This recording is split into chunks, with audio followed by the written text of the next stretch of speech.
Hello everyone, I'm the Enforcer, and welcome to the breaking news. Today's breaking news takes us 1,400 kilometers inside the Russian Federation into the area around Ufa, as we have gotten breaking news that a Ukrainian drone has flown 1,400 miles into the Russian Federation and has ended up striking an oil refinery inside of the country, successfully knocking it offline. This is the first time in recorded history of the war that a drone has been able to strike this far into the Russian Federation, and we were able to see this drone right here. It once again appears to be an Aerosport A-22 that has been modified into a long-range drone. We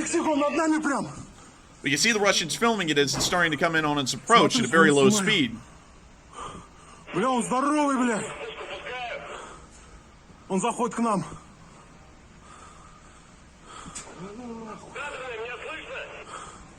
And we see the drone continuing to come on in.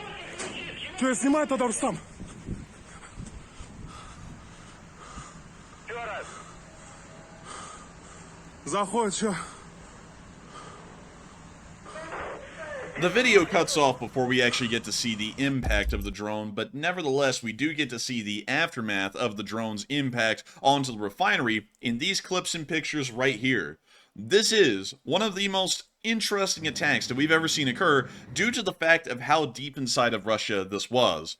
It was 1,400 kilometers, and to put that into an imperial measurement, that's nearly 800 to 900 miles inside of the Russian Federation. An unbelievable distance, one that we've never actually seen before.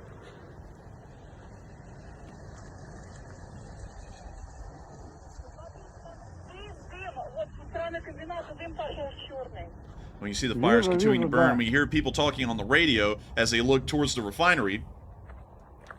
The longest range attack before this was 725 miles in Russia near Naberezhny Chelny. As of today, the deepest attack to have ever occurred inside of Russia is at 869.6 miles, meaning that it has now beaten out the record holder for the longest distance attack by nearly an additional 125 to 140 miles. An unbelievable figure, and once again showing the Ukrainian drones are becoming far longer range in their ability to get into Russia, and not only that, they're going to become far larger in their impact. We can continue to see the Ukrainian drone flying around, but most notably, at the beginning of this video, we can actually see that one drone has already hit the refinery and it's starting to begin to smoke and burn, as the next drone that we're seeing up there on the video is starting to circle around and get ready to come in on its attack path.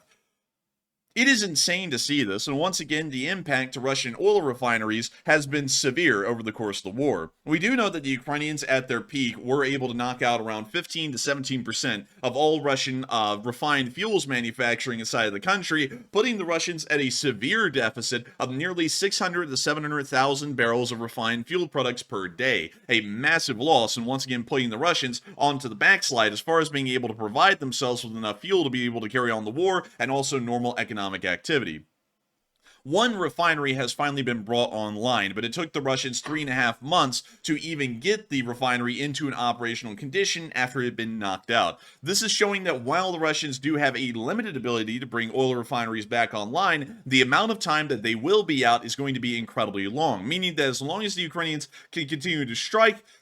at these oil refineries and knock them out, that means that they will be in a very good position. And considering that they are now hitting literally on the very footsteps of the Ural Mountains, this means that every single Russian oil refinery within Western Russia, which is almost all of them, around 90% of them being within the territory of Western Russia, are now within Ukraine drone striking distance. And this also means that the threat to Russian abilities to carry on the war due to a lack of usable fuels inside the Russian Federation is also going to be incredibly severe, and also will most likely be inevitable at this point, meaning that if the war does not end for other reasons, it will most likely end because the Russians simply do not have the fuel to carry on fighting a war. Meanwhile, while they may not have the fuel to possibly carry on fighting the war here in the near future, we also understand that the Russian victory parade was, of course, a flop. Many knew that this was coming, as we already had seen the rehearsals for the Victory Day parade of this year, and they were showing that there was going to be absolutely no armor present at the parade. There were no tanks, no armored personnel carriers. At best, there were BTR-80s leading each part or each column of the parade in the mobile columns.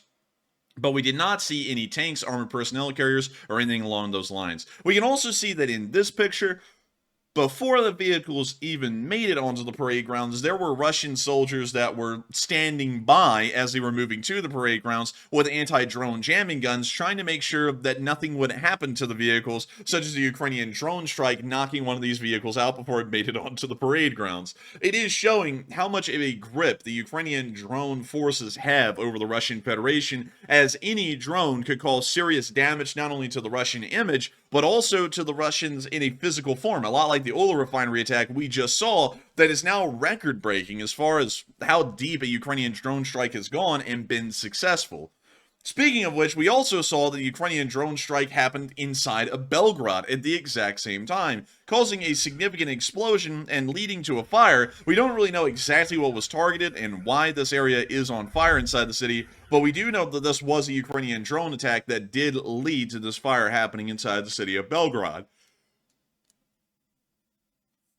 We see the fire continuing to burn right there, just as a repeat of the clip, and still, the Russians have absolutely no air defense to stop these incoming drones. What is even worse is that not only was the oil refinery 870 miles inside of Russia attacked today, but down in the area of Krasnodar a fourth drone attack happened today,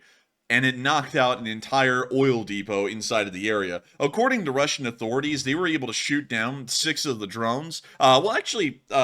that. They were able to shoot down all 6 drones that flew into the Russian Federation, into this area. But sadly, after the Russians successfully shot down this drone attack, the drones ended up falling from the sky and ended up running into the oil depots and ended up catching them on fire. In short, what the Russians are saying is that they weren't able to shoot down the drones and they ended up hitting the oil depot, but they want to save face and make it sound like they were successful, but just a little too late. Nevertheless, you can see the fires burning there at the oil depots, and once again showing us that the Ukrainians are going out of their way to attack all Russian oil facilities, whether they be refineries or depots, and that they're attempting to knock the Russians out of the war by just depriving them of basic fuel to run with. This kind of stuff is really